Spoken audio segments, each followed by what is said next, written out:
اس کے در پر سکون ملتا ہے، اس کی عبادت میں نور ملتا ہے۔ جو جھک گیا اللہ کے سجدوں میں، اسے کچھ نہ کچھ ضرور ملتا ہے۔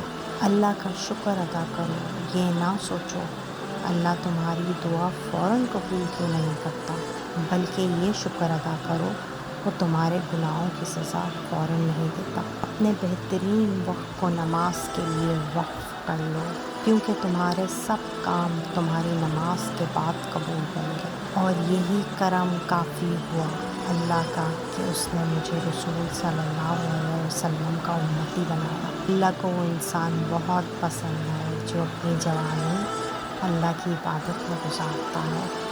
رحیم کی رحمت کا طلبگار ہوں میں، بڑا کریم ہے جس کا گناہ گار ہوں میں۔ ناکامی کا منہ انسان کو اس وقت دیکھنا پڑتا ہے جب ہم کامیابی کے اصول کے لیے اپنے اللہ کے اصول توڑ دیتے ہیں۔ بھول جاؤ کہ تم کون ہو، بس یہ یاد رکھو کہ تمہارا رب کون ہے۔